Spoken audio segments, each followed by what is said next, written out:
In many ways, I consider myself a lazy person, which doesn't mean that I sit at home and I stuff my face all day while watching bad reruns. It just means that I like to protect my free time. I want to do the things that I want to do. So when I found that from the beginning of this year to today, I'd 10x my productivity in this Charisma on Command business, I was very happy because that meant I got to spend more time doing things I love and less time doing things I felt like I had to. This isn't just about making money. This is really about how you spend your life. So if you're interested in more of the good, less of the things you have to do, go through these 4 steps with me right now. Make sure you write them down because that's how you're going to get the most out of this. Step 1 is this. Very simple Pareto.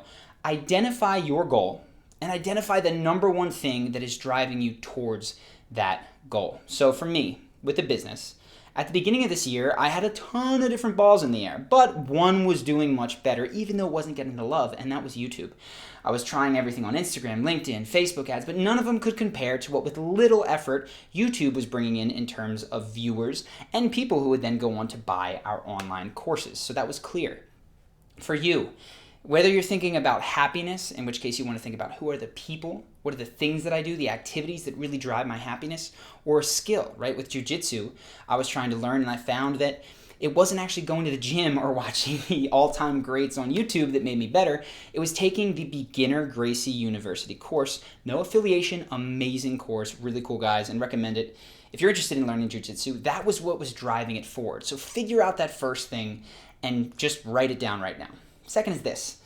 Next to that, on a different page, make a long list of all the other things that you're doing that are supposedly taking you towards that goal. So for my business, I had every social media site imaginable. I thought I needed to be everywhere.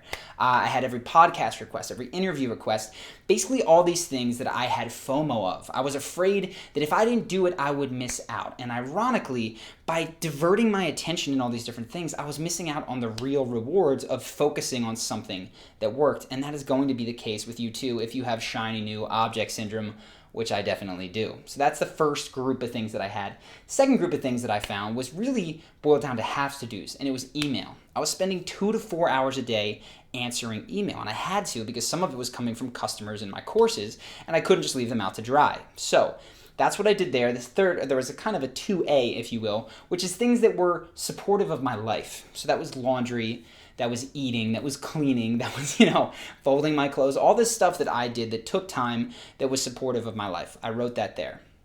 Step 3, go back to that list in 2 and eliminate or simplify, this is fun, as much as you can. So take that shiny new object list. For me, this was very tricky to kind of wrap my head around at first, but ultimately so liberating.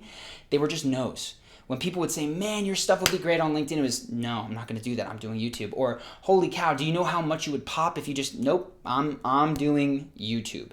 And I can tell you, the few times when I got shiny object, it just rested me so much and I had to do that thing, it didn't pan out, right? It almost never does. When you found something that works, stick to it. Everything else, that hits the eliminate column. For the things that you have to do, and there's a lot of this if you have a day job, right? There's a lot of have-to-dos. For me, it was email. What I needed to do was simplify. And for that, it's worth investing money, time to come up with a better process. So I started with time, and then I realized I needed someone to, 1, clear the emails that I didn't need to get back to. Second, help me make templates, and templates are going to help you a lot here, for the common questions that you get. And then third, for me, I had all these customer emails coming in and I had to get back to them, had to be my time, but I realized the hang up was in getting it from my brain to the page because I'm a slow typer. So just dictating that, sending this audio file to my assistant, having her then send it out, took this process that used to take 2 to 4 hours with everything involved down to 15 to 20 minutes a day. So now I got all my time back. It was amazing. Go through, simplify, eliminate everything. If you're at work, I know this can be tough because even when you eliminate things, guess what? You still got to stay till at least 5 p.m.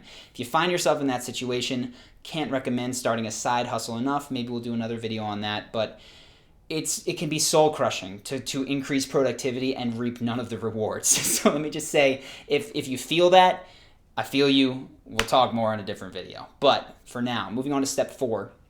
This is the one that I'd never come across, and it came from a book called Essentialism that inspired this whole thing, which is called Finding and Killing, you don't have to kill them, Eliminate Your Herbies. The reason I say not kill is because Herbie's an actual person in a story. And the story goes that there's these campers who are on their way through a hike to get to a campground. And the leader is realizing that they're not going to make it to the campground by nightfall. They're going to be in trouble. And the reason primarily is because this one kid, Herbie, who is overweight, is just incapable of walking fast enough. And he tries everything. He tries being encouraging. He tries come on, Herbie. But he keeps falling behind, and the other kids just have to wait. So he has two brilliant insights. The first is that he takes Herbie and he moves him to the front of the line. He says, no one can pass Herbie. So now we know where our bottleneck is, even if it doesn't make Herbie feel so good. But the second thing is that he takes all the heavy things out of Herbie's bag and he redistributes them amongst the other kids. So now that Herbie is lighter, Herbie can walk faster, and every single increase in speed that Herbie gets transferred to the whole group because Herbie's up front now. And so once the kids are in the actually reversed order of speed, he's able to keep the group together and they make it to the campground on time. So what does this mean for your life? Well, it's called identifying these emotional and physical barriers to getting that first thing done. Take me, YouTube. When I sat down, I was like, what is stopping me? I was like, man, I hate setting up the lights. I was filming in my room. I was living in Medellin, Colombia at the time, and there would be jackhammers outside. I'd start a clip, and then it would just ruin everything. It was such a pain in the butt. So it took some money, but when we moved, I said, listen, we need a room that is a studio. It's got my lights, it's got my camera. I walk in, I press play, and we go. Holy cow. That saves me not just 45 minutes of setting everything up and doing sound checks. It saves me this mental anguish that I used to feel when I was like, it's time to shoot a video. It would kill me. All right, so that helped a ton. A second Herbie that I had was perfectionism, quite frankly. And this one is a tough one to conquer, and I assume a lot of you guys have it. The way that I did with perfectionism, I haven't beat it, but I just get around it by saying I have a deadline, right? Set aggressive deadlines and you will kill perfectionism because you'll go, be perfect, be perfect, be perfect. Deadlines now. It's got to get out the door. And that's what happens with most of my videos is they finish on the last day. I'm not perfect at staying ahead of these things. So those are the 4 steps. Just to review. 1, figure out your goal and the number 1 thing that drives you there. Write it down.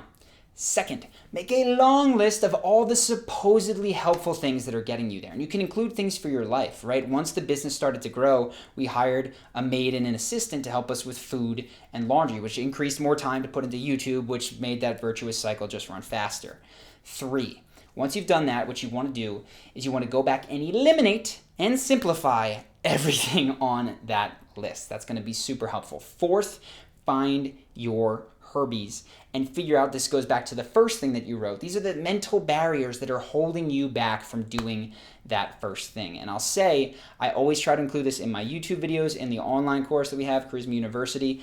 The Herbie for you guys on the other end, I find, is not having actionable steps, which is why I put so much effort into making sure that it's like, write this down, then do this thing, because you can consume YouTube videos all day long. And the Herbie for you is going to be, well, what do I do?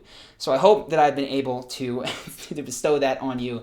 I hope that you guys have enjoyed this video. If you have, make sure to subscribe to the channel. We've got videos like this that'll help you optimize your life, but mostly we focus on charisma and social skills. So we do charisma breakdowns. We take the world's most charismatic people and we talk about what it is that they're doing that is making them come across just so much more genuine, connecting better with other people than most of the people that we see. And of course, we have these videos, talking head style, where I answer your questions. Any questions, go ahead, write them in the comments below. And of course, I hope that you've enjoyed this video. I hope that you find your Herbies, get rid of them, and I'll see you in the next one.